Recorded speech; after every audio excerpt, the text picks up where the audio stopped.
Well, good morning, and welcome to this Niagara Connects webinar. My name is Mary Wiley, and I'm the Knowledge Mobilization Lead with Niagara Connects within communities. And we're glad that you're joining us. I think there's a few more people joining. Hope you have your cup of coffee or tea and are settled in for a great learning event this morning.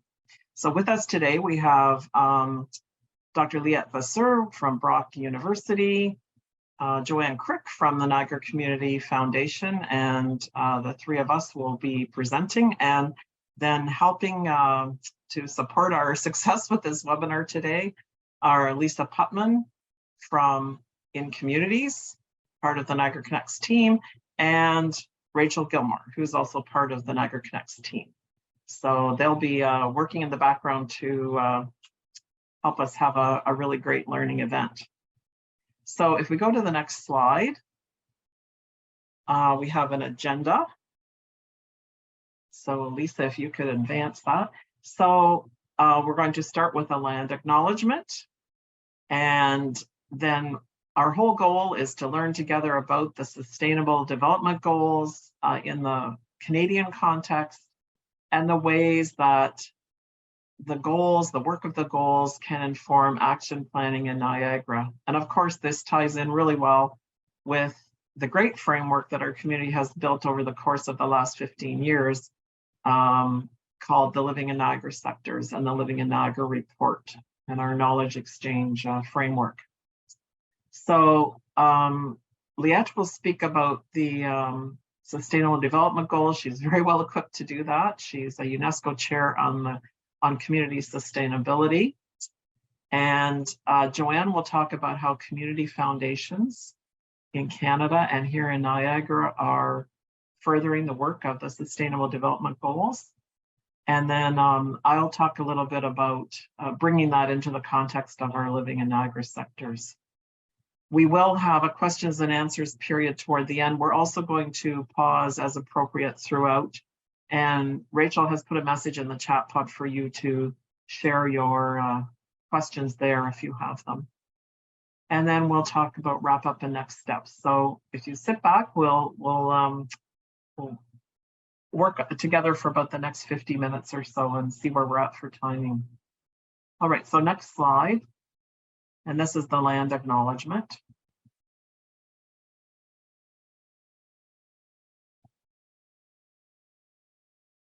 We acknowledge that the land on which we gather is the traditional territory of the Haudenosaunee and Anishinaabe peoples, many of whom continue to live and work here today. This territory is covered by the Upper Canada Treaties and is within the land protected by the Dish with One Spoon Wampum Agreement. Today, this area is home to many First Nations, Métis, and Inuit peoples, and acknowledging reminds us that our great standard of living is directly related to the resources and friendship of Indigenous peoples.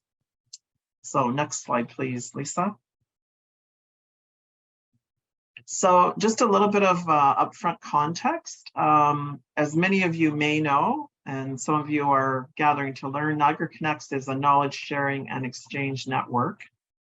And we bring people together in Niagara to share evidence, to share in learning, describe what's emerging in our community that's of common concern. The idea is to weave together socioeconomic evidence, and together we're weaving a holistic picture of quality of life in Niagara. And the other piece is that we facilitate a reliable community-driven repository of evidence, and that comes to life through two tools: the Living in Niagara Report, which is that regular measure of quality of life, and the Niagara Knowledge Exchange, which is kind of the real-time exchange tool. So next slide, please. So the Living in Niagara Report is that regular snapshot. The work of the sectors align with the social determinants of health. And it seems fairly obvious when you look at the Sustainable Development Goals, they're also based on or align with the social determinants of health. So that's kind of the connector. And the report draws on evidence and information and that frontline community expert opinion. So what people working in each of the Living in Niagara sectors know is happening on the ground in that sector today. And that's how the report is built. So next slide.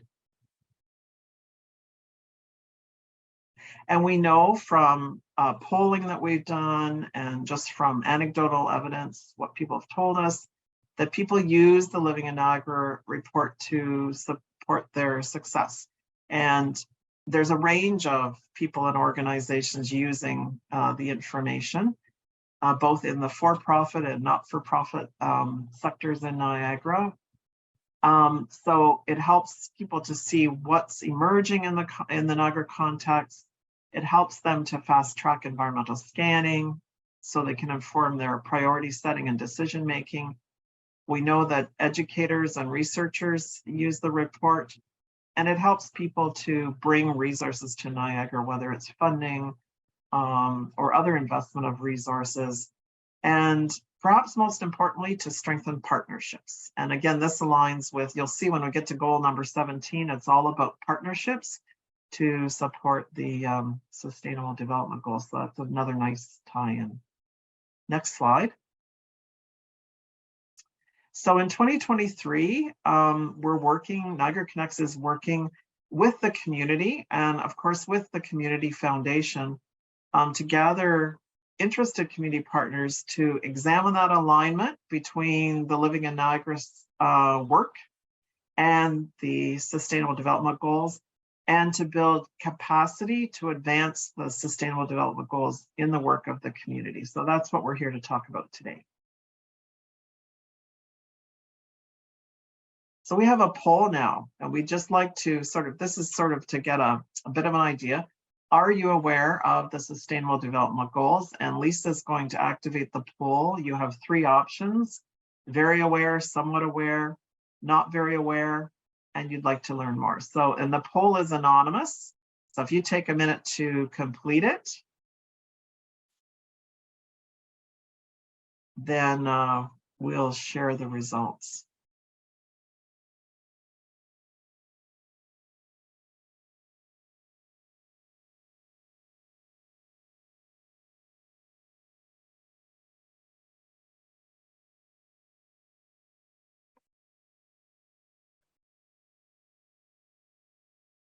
All right, I think that's probably good to share. So we can see that there's a reasonably even split, and what's really interesting is just a few people in the majority who aren't very aware and would like to learn more. So that's great. I think we're in a great place. And this is the beginning of a conversation.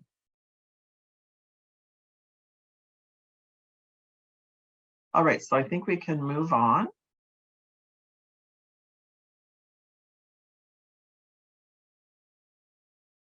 So turning this over now to Dr. Liette Vasseur, and she's just a wonderful resource in our community because she's very close to this work. So over to you, Dr. Vasseur.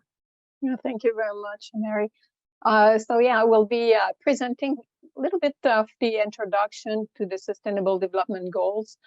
We don't have a lot of time, so it will be really giving you an appreciation of what it is.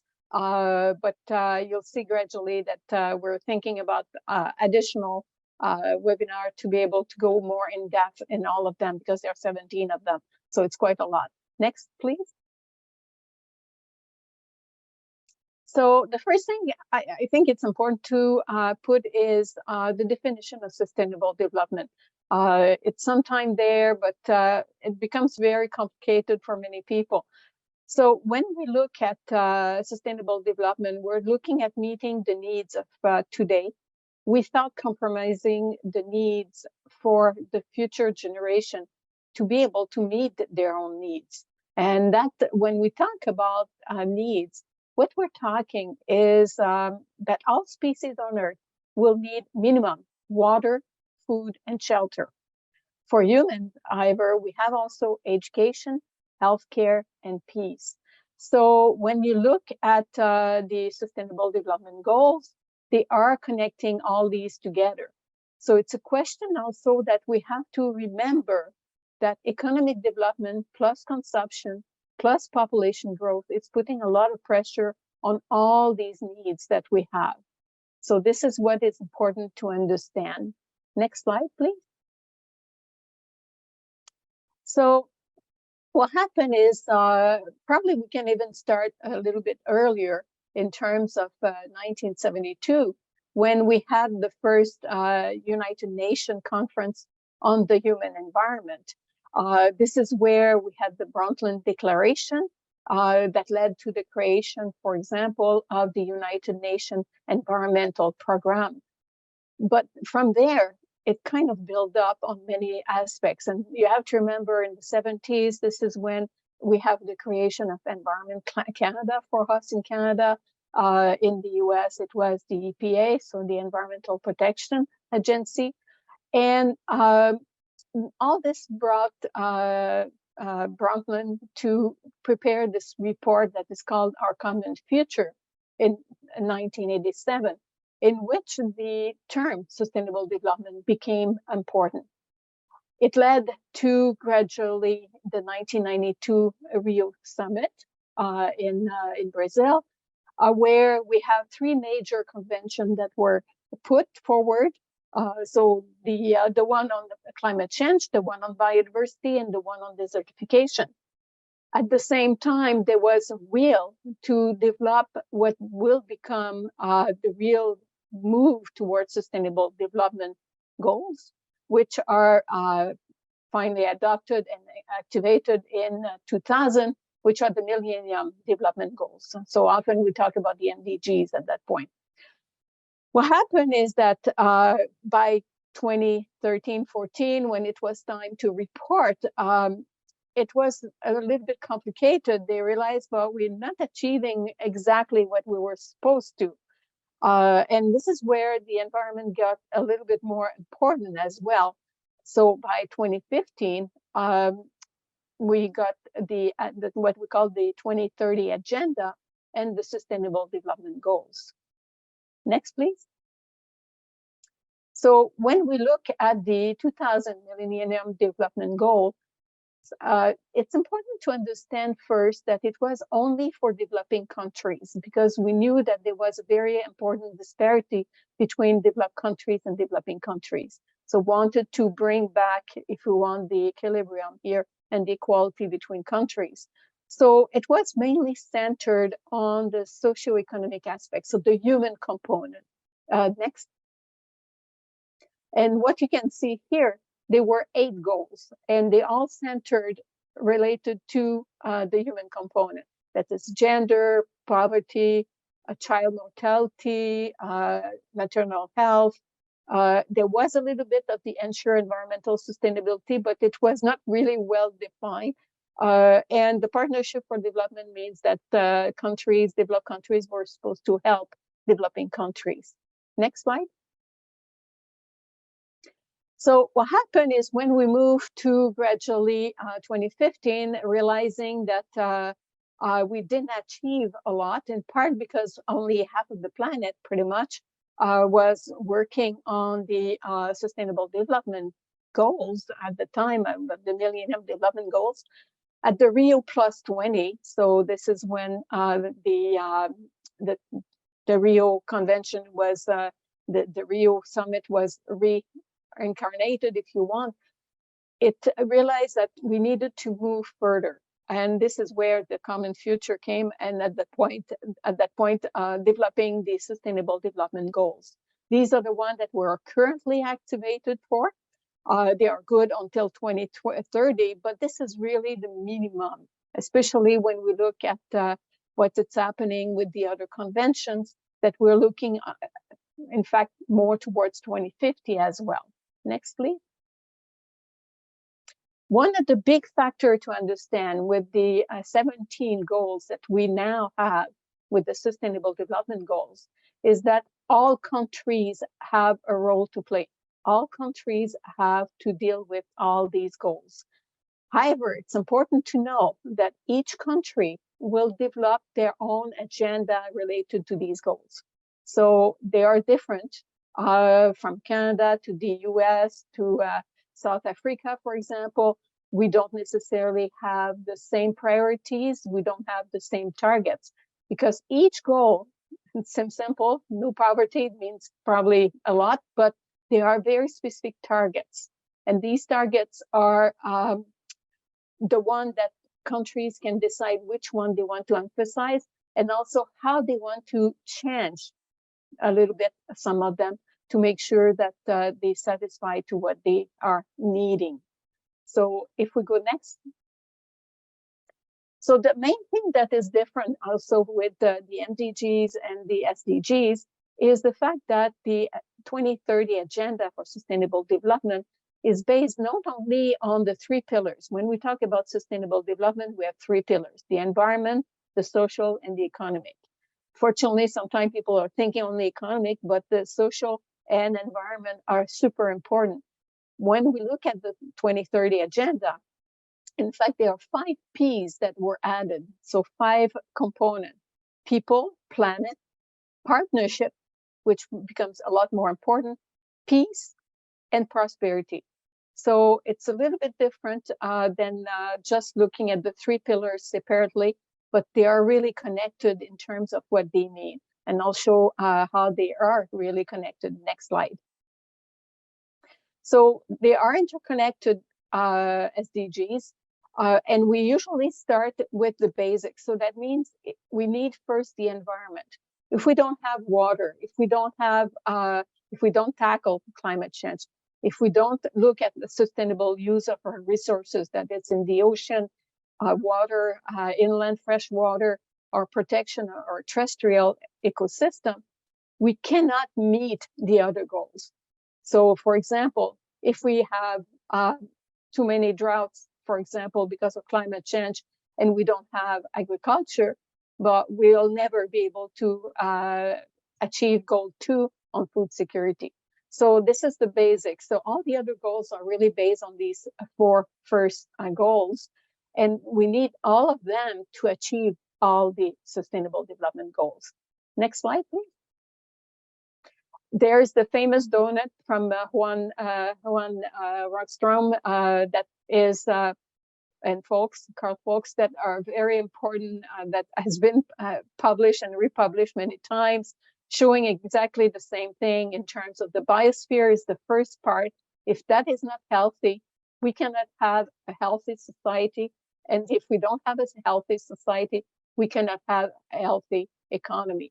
And we know very well with what's happening with COVID and the healthcare, which is part of the society that has put a strength on the system, which has collapsed the economy. So everything is connected. And we know that the COVID, for example, zoonoses are connected to unhealthy environment will bring unhealthy people.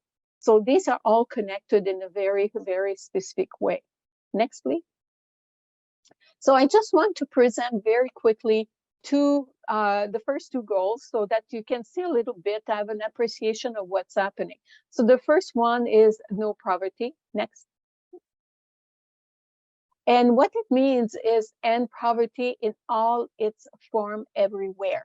So what it means is that we're looking at men, women, marginalized people, all of them, and everywhere. So it's not only just in cities, it can be in rural, it can be in all the different countries. Next, please.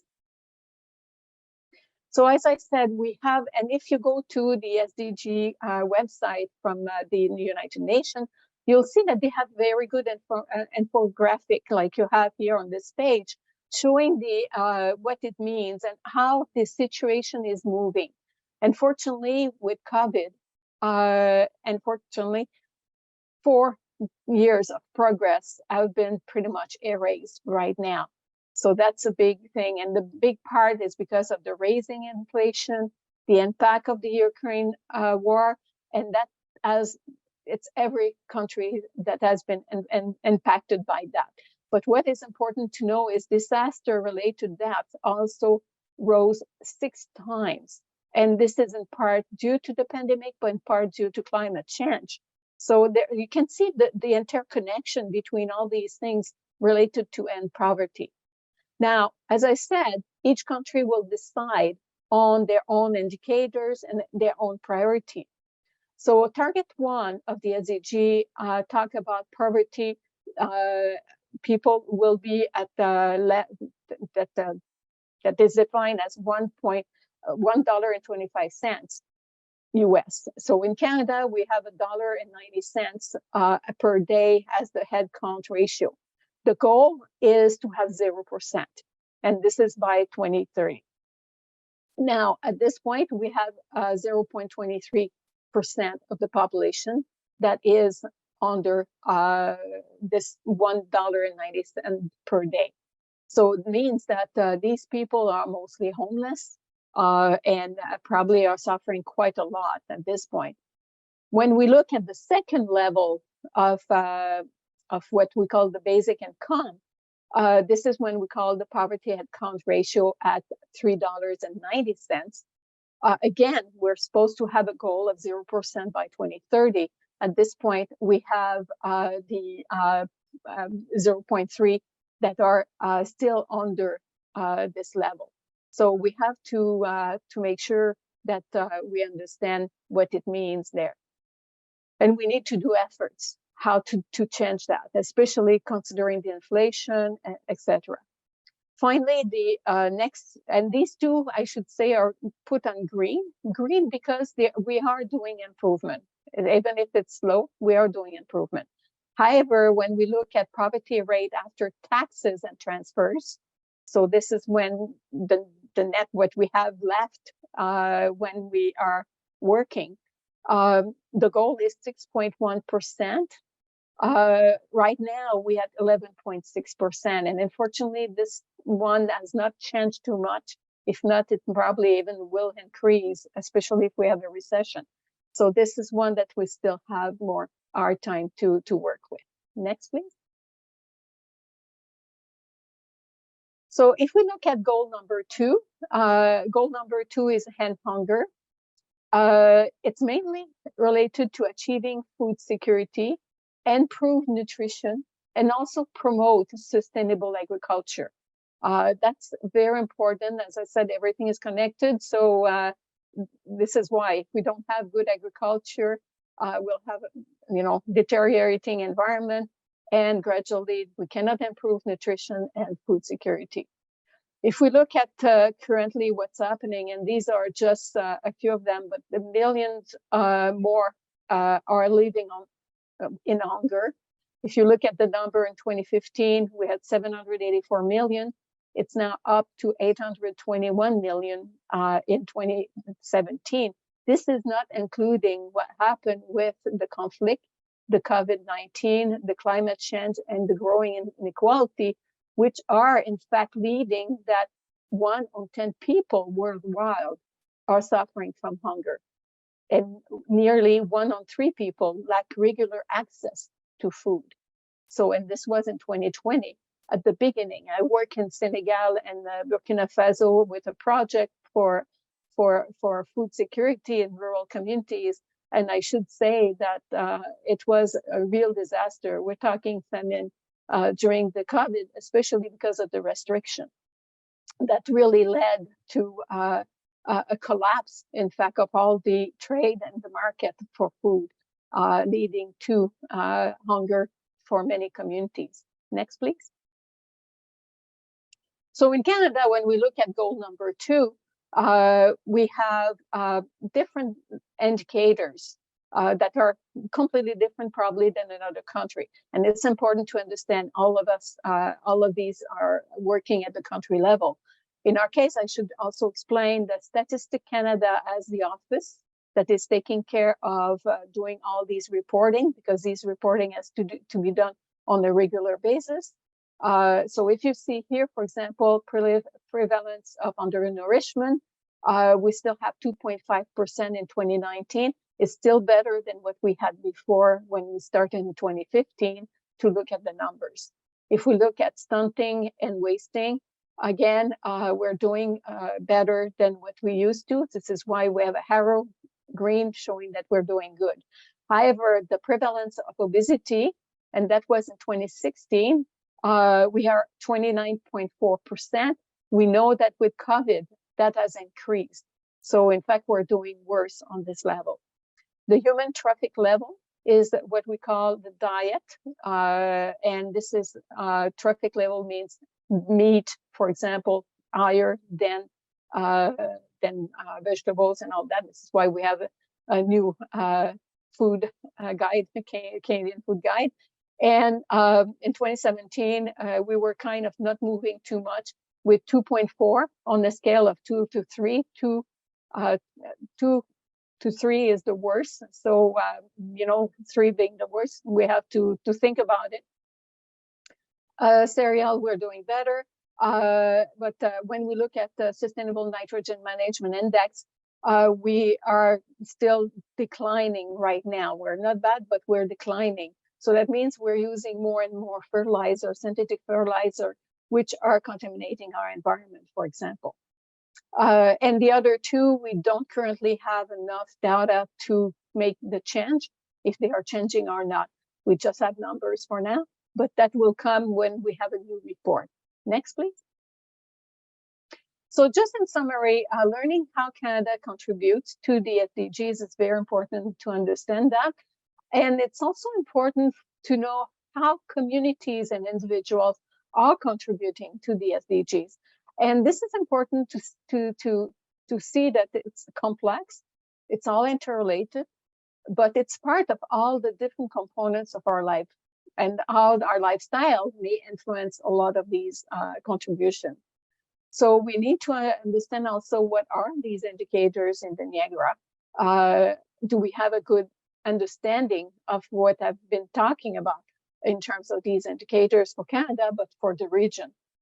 And it's important to see, but what are the needs in each community, in each region? Because by the end, they all influence how we can report in terms of Canada. And it's always a question that people are asking me, who should be involved or engaged, but we are all important in this. We all have a role to play. We all have the possibility to contribute positively. And especially there are many organizations here that have the capacity to really make a change. And this is why the partnership, the number 17, which is more related to the contribution, the partnership locally to globally, it becomes very important. Next. So thank you very much. I don't know if people have comments or different questions. I think we can take a couple of them before we move. Thank you. There aren't any questions in the chat box, but if anybody wants to raise their hand quickly through their on the function, the raise hand function, then we could do that way.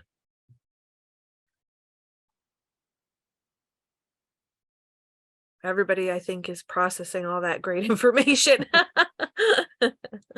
And we will have some time later on for questions. At any point along the way, you can type one into the chat pod, as Rachel said, and she'll be keeping an eye on that, and we'll bring those questions forward. So shall we move on then? All right, so next slide, please, Lisa.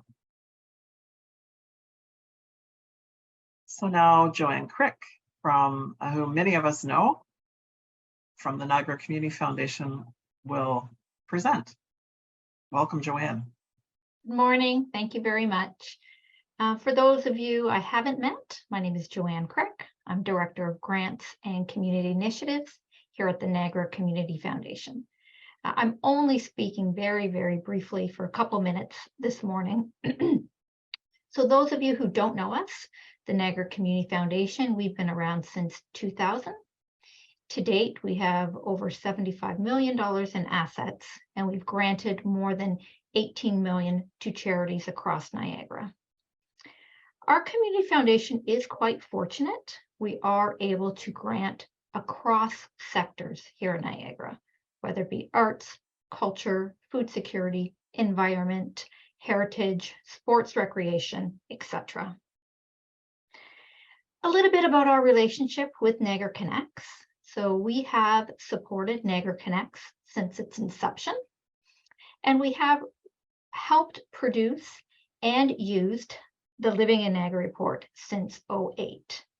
And how do we do that? So we do use the Living in Niagara report to guide our discretionary grants program. So for those of you who have applied to us via application, you have been asked to link your project with one of the indicators in the Living in Niagara report. So we appreciate your efforts in doing that and helping us identify the needs and how we are creating impact in Niagara. We are in fact members of Community Foundations of Canada. There are nearly 191 community foundations across the country. And it is the goal of Community Foundations of Canada to have every community in Canada serviced by a community foundation. So we do that here in Niagara from Fort Erie to Grimsby. Next slide, please. So a little bit about community foundations and the SDGs. So CFC, Community Foundations of Canada, has placed SDGs at the center of their work, informing, engaging, and collaborating with local community foundations like us here in Niagara. We agree and do believe that philanthropy plays a role in working towards these goals and is a true partner in SDG implementation.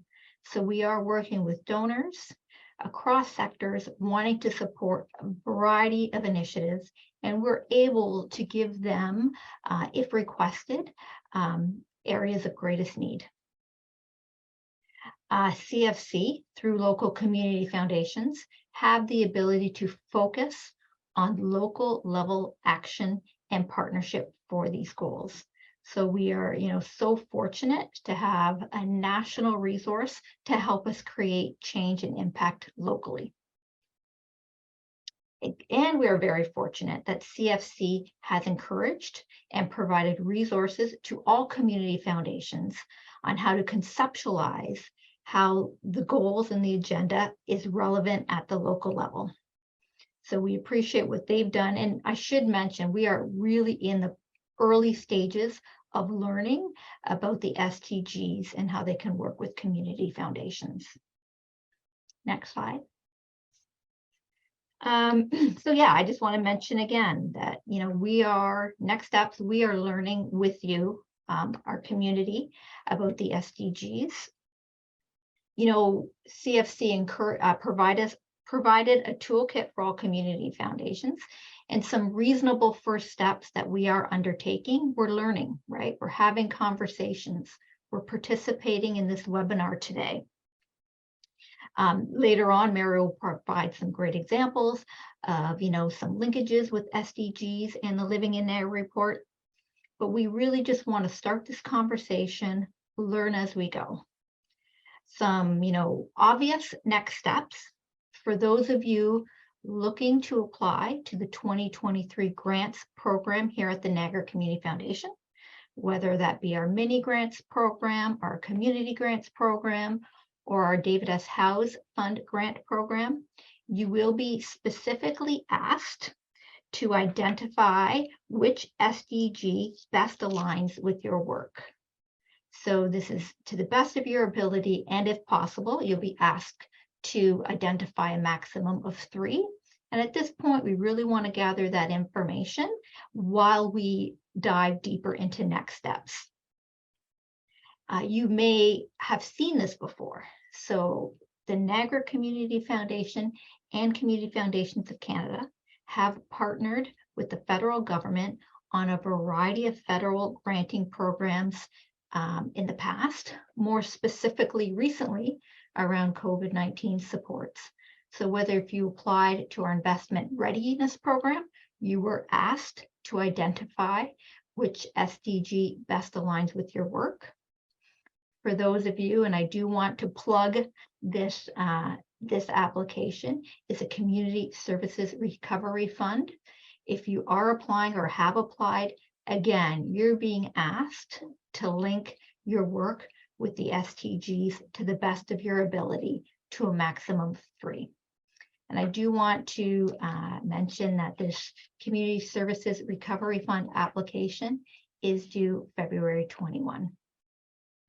So just in closing, be patient with us. We are going to provide any tools and resources and help support any conversations locally about SDGs. Thank you for the time today. I'll pass it back over to Mary. Thank you, Joanne. That was a great summary. And you can see this discussion is very timely. And it's great that we're embracing it here in Niagara so that we can see how we can contribute to and benefit from the work of understanding the Sustainable Development Goals in our local context. So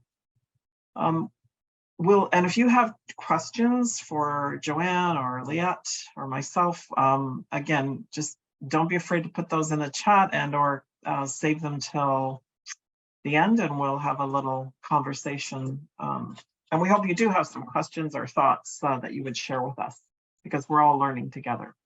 So I'll ask Lisa to go to the next slide.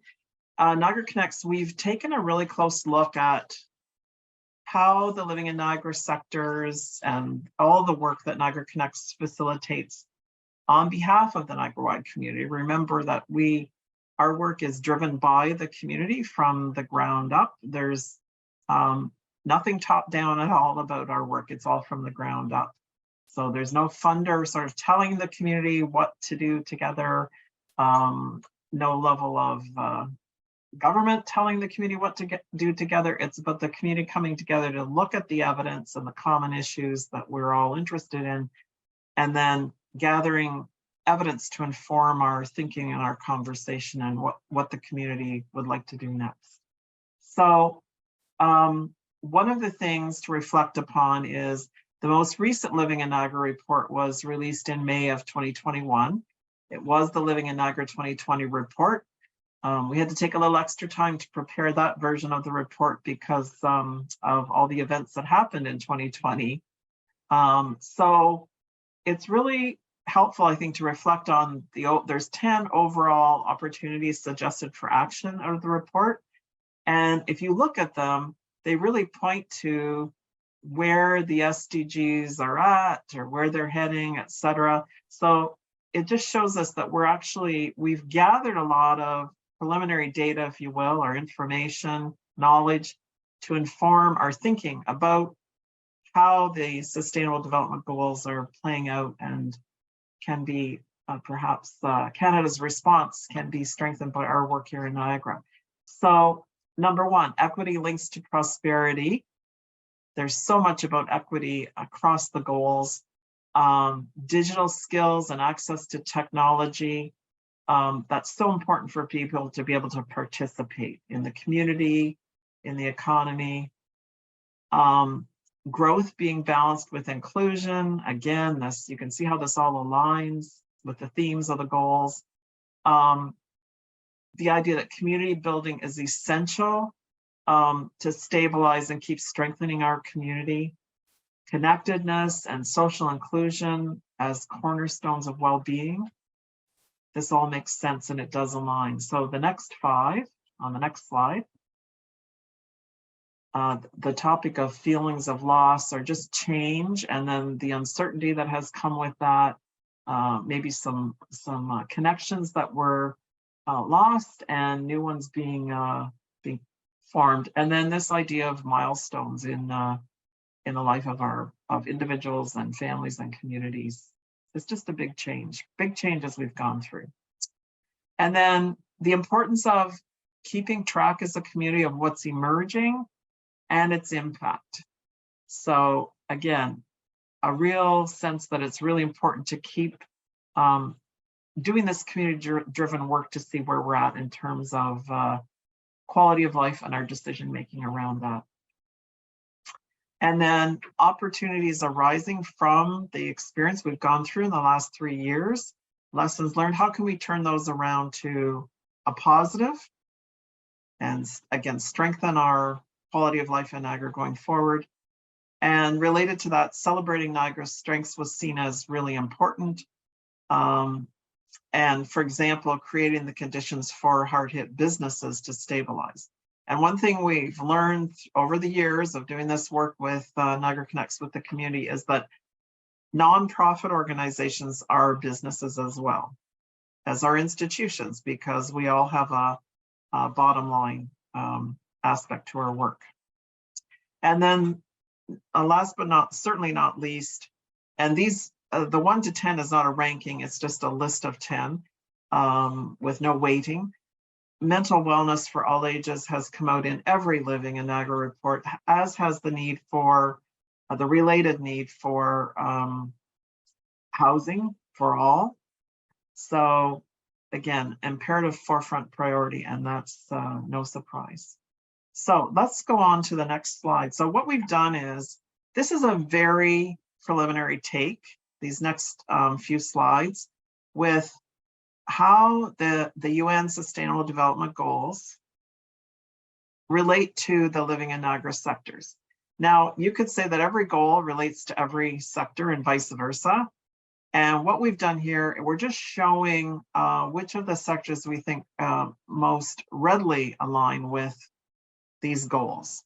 And keep in mind that some of these goals, as Liette showed, remember the donut graphic that she showed with the 3 circles that were at different levels? So there's biosphere related goals, there's society related ones, and then the 3rd level is economic. So again, this is just a quick take. So no poverty, and poverty in all its forms everywhere, which is one of the ones that Liette already alluded to. So we see the related Living in Niagara sectors being economic prosperity, community belonging, and health and wellness. Again, these are primary, and then obviously all the sectors are, and the goals are aligned. So next slide. So zero hunger, economic prosperity, health and wellness, and environment. And the reason environment is in here, for obvious reasons, we also, just within the Living in Niagara report, agriculture is seated in the environment sector of the Living in Niagara report, although it's one of those topics or categories or lenses you can look through for Niagara. I'm talking about agriculture and food, where it has legs in almost every sector. Okay, so let's move on to number 3. So good health and well-being. Again, you could say that all of the goals are related and all of the sectors are related. Again, we're just listing here what we think some of the primary related ones are. And then let's move on to goal number 4. So quality education obviously has a connection to learning and education, to economic prosperity, and to community belonging. And then for goal number 5, gender equality relates to community belonging, economic prosperity, and community safety at the very least. And for goal number 5, this is one of the biosphere related sustainable development goals. Ensure availability and sustainable management of water and sanitation for all, obviously related to the environment and to health and wellness. And again, I'll just mention for all of these, what we're wanting to do is have a conversation with the community about you know, where the actual fit is. So this is the beginning of a conversation. So goal number 7, affordable and clean energy. Ensure access to affordable, reliable, sustainable, and modern energy for all. Obviously relates to the environment and to economic prosperity. It's an interesting one for us to consider here in Niagara because of the hydro power generation that happens, that's notable in our region. Okay, let's move on to the next one. So number 8, decent work and economic growth. Promote sustained, inclusive, and sustainable economic growth, full and productive employment, and decent work for all. So work and employment, economic prosperity, and transportation and mobility are 3 of the leading sectors where there's alignment. And this one really makes me think of the living wage work that has been done by the Niagara Poverty Reduction Network, and now that work is being led by United Way Niagara. Let's move on. So number 9, and this is one of the economic related goals for the UN Sustainable Development Goals. Industry, innovation, and infrastructure. Build resilient infrastructure, promote inclusive and sustainable industrialization, and foster innovation. Obviously, economic prosperity and environment are in here. I think we could probably put learning and education as a related sector on the lead here as well. And work and employment. And it is all related once again. All right, number 10, reduced inequalities. So reduce inequality within and among countries. So some of the most obvious related living in Niagara sectors are economic prosperity, health and wellness, and community belonging. And then for number 11, sustainable cities and communities. Make cities and human settlements inclusive, safe, resilient, and sustainable. Related living in Niagara sectors, transportation and mobility. Obviously, there's been some real changes in that area in Niagara in the last few years. Community safety and housing and shelter, which of course is a huge topic that a lot of positive work has been done on for Niagara and continues to be done. Number 12, responsible consumption and production. Ensure sustainable consumption and production patterns. So obviously this links to economic prosperity, health and wellness, and the environment. And then number 13, climate action. Take urgent action to combat climate change and its impacts. It's amazing how this has come to the forefront, and I'm thinking of some work that was done at Brock in partnership with the region. There was a report in 2012. We'll try to put the link in the chat or send it out with the follow-up package to this webinar. But there was a report forecasting the effects of climate impacts on Niagara, and that was back in 2012. And if you look closely at that report, almost everything in there has come true. It's just come true way faster than was projected. And I think that's been the global experience. And I think we're all getting our eyes open that it's time to pay a lot of attention. So obviously this relates to the environment, health and wellness, and economic prosperity. So number 14, life below water. Conserve and sustainably use the ocean, seas, and marine resources for sustainable development. Obvious linkage here to environment and health and wellness. And this one really makes me think of all the work that has been done to remediate the Niagara River and the important work of our conservation authorities.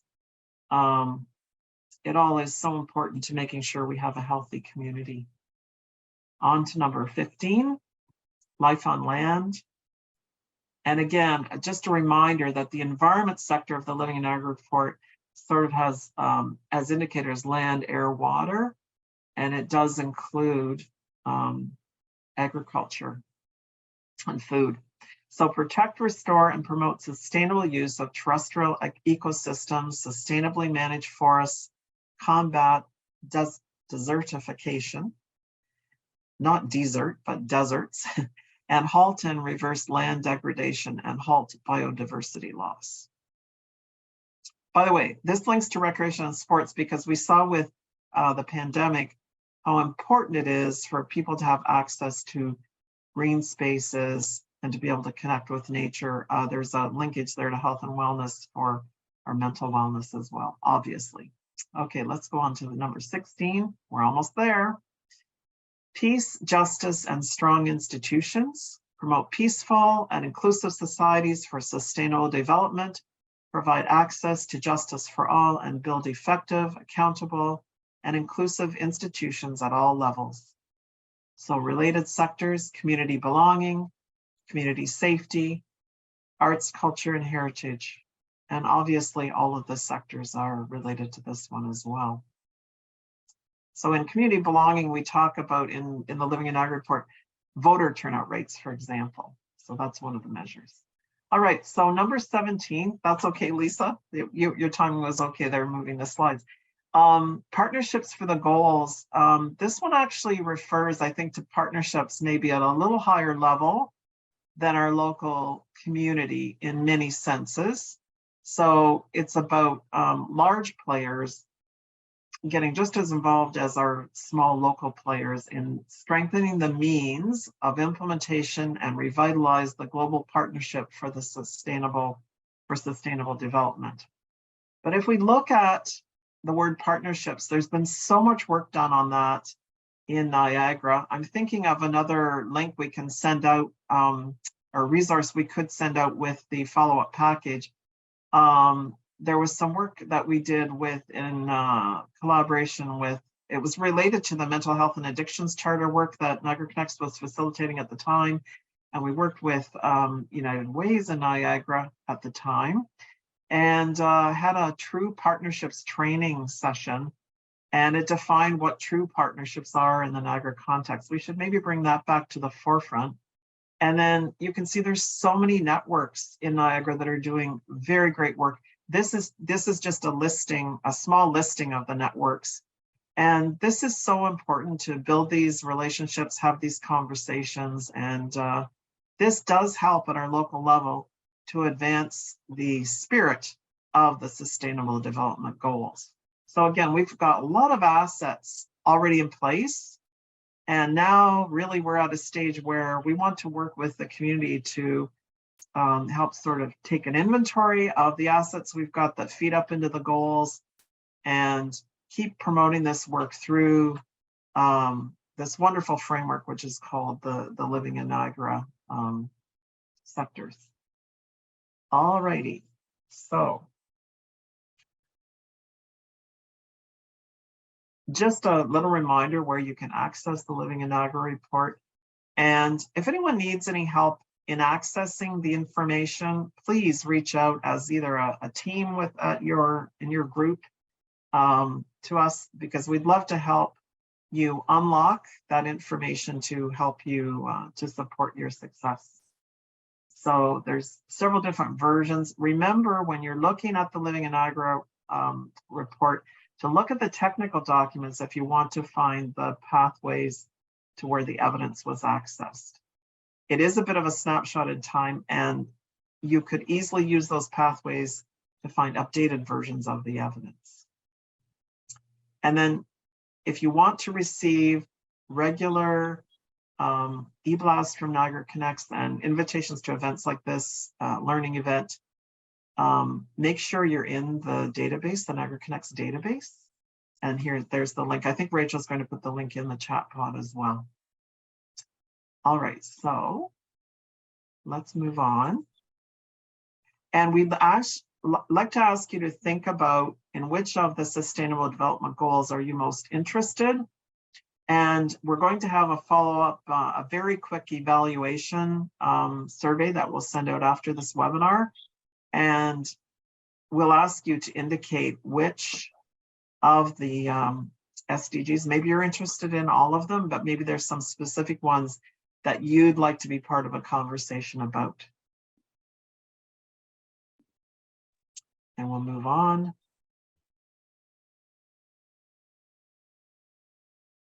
So if we could have the next slide.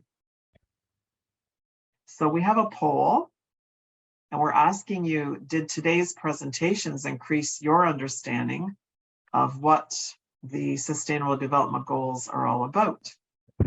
And you have two options, yes or no. And again, the poll is anonymous.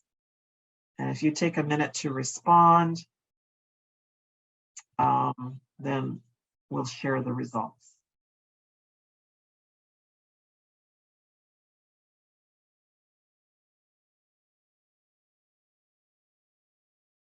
All right. It looks like almost everyone who responded learned something today. So that's really interesting. All right, so I think we can move on.